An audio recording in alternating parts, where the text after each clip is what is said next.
Hello everyone. Today we are going to concentrate about ventricular septal defect. As I told you, this is a series on cardiology lectures. I am mainly focusing on the questions which are asked frequently asked in MLE exams. Of course, the concepts behind it. So let's see what about the ventricular septal defect. As the name says, and it's obvious that the septum between the right as well as the left ventricle. So this is the right ventricle and this is the left ventricle, and the septum between the right as well as the left ventricle is defective. Fine, that's what is. So now what happens in this, what is the murmur that happens in ventricular septal defect? There are two types of murmur that can happen in ventricular septal defect. One is the pansystolic murmur.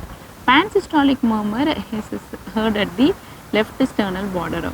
So why do we have a pansystolic murmur? This is because during systole, the blood from the left ventricle will enter into the aorta, and since it has another opening, it will also enter into the right ventricle. So during the entire systolic period, this happens.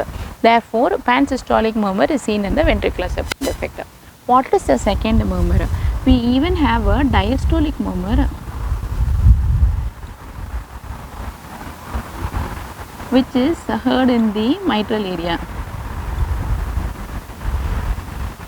So what is this diastolic murmur and why do we hear it in the mitral area? Say for example, here the blood enters from the left ventricle into the right ventricle. From the right ventricle through the pulmonary artery, it enters into the lungs, and from the lungs through the pulmonary veins, it enters into the left atrium. So ordinarily, if the left atrium is supposed to receive approximately just an arbitrary number, it's not nothing of real, say it is supposed to receive around 50 ml, fine. So since the blood from the left ventricle has entered the right ventricle, and from the right ventricle through the pulmonary artery it has entered into the entered to the lungs, the quantity of the blood is high, more, right? So instead of 50 ml, it is say it is receiving 75 ml, okay, instead of ordinarily. Now when the excess of blood enters through the mitral valve, then what happens? Then it results in this diastolic murmur. So why? The diastolic murmur is seen in mitral stenosis. So this is also a stenotic kind of picture.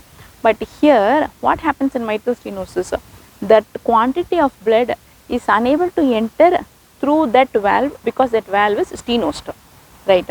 But here in ventricular septal defect, the large quantity of blood which is present in the left atrium is also not able to enter through the mitral valve into the right ventricle, or it is finding it difficult because the quantity of blood is more, and relative to that quantity of blood, the valve opening is less.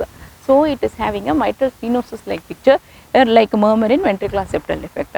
But more than that, the pansystolic murmur will be even more loud. So therefore you will be able to differentiate it from the original mitral stenosis. But you should know that the two murmurs are heard in ventricular septal defect. The second most important concept that you need to know is, at birth is there stenosis. It is logic. What happens in ventricular septal defect? The blood enters from the left ventricle to the right ventricle initially for quite some years. So when the oxygenated blood enters into the deoxygenated blood, there is going to be no stenosis because the oxygenation in the left ventricle is not jeopardized. So that is being maintained normally. So therefore at birth there will be no cyanosis. But when will the cyanosis happen? The cyanosis will happen only when the oxygenated blood is mixed with deoxygenated blood. How does that happen? For a couple of years, the blood from the left ventricle will be entering into the right ventricle. Since after a point of time, the heart has to compensate the heavy load that it receives from the left ventricle. How does it compensate? It has to push the blood that is being received from the left ventricle into the right ventricle. It compensates by right ventricular hypertrophy. So once right ventricular hypertrophy happens, it becomes such that the pressure in the right ventricle, that the pressure it generates during systole because of right ventricular hypertrophy is much more higher than the pressure in the left ventricle. So obviously the one from the higher pressure has to go to the lower pressure, right? So in right ventricular hypertrophy, because of the right ventricular hypertrophy, and it undergoes high, and the pressure is increased. Now the blood from the right ventricle is beginning to enter into the left ventricle. Now the deoxygenated blood is entering into the oxygenated compartment.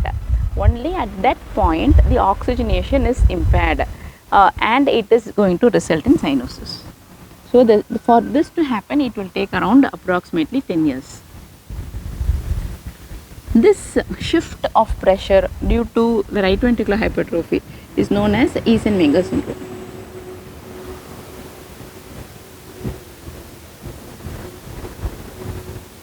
So once Usmle syndrome is developed, then the cyanosis can happen, which can take approximately 10 years. This is the other concept.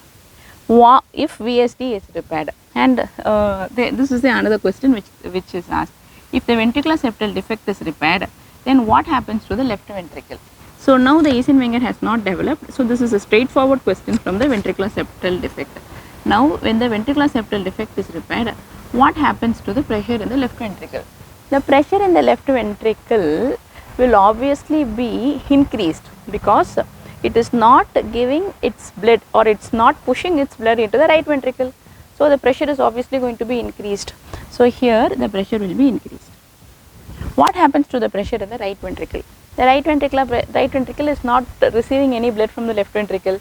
It is receiving only the blood from the right atrium.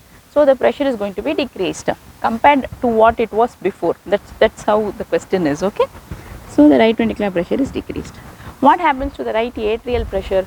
Whatever blood is present in the right ventricle has to enter to the pulmonary artery, to the lungs, and then via the pulmonary veins it enters the left atrium. So when the pressure in the right ventricle is decreased, the pressure in the left atrium is also going to be decreased, because there is not that excess quantity of blood is being pushed from the right ventricle to the left atrium, right? I mean through the lungs to the pulmonary veins, that is not going to happen. So therefore the left atrial pressure is also decreased.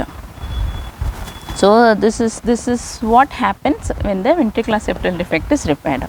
Now another question is, why is murmur sound soft at birth and it increases after 7 days? The murmur sound increases after 7 days because after 7 days the pulmonary vascular resistance decreases. What do you mean? When the child which is born is beginning to take breaths, the pulmonary vascular resistance slowly decreases, such that at around 7 days the pulmonary vascular resistance will be so much decreased that the right ventricular pressure would have come down very badly. And so when the pressure is much less, then the blood enters from the left ventricle to the right ventricle, and therefore the murmur is harsh after 7 days, and immediately after birth the murmur will be soft because the pressure in the right ventricle is still higher. These are the reasons behind the questions. Thank you for listening all this while. All the best for your exams. Have a good day.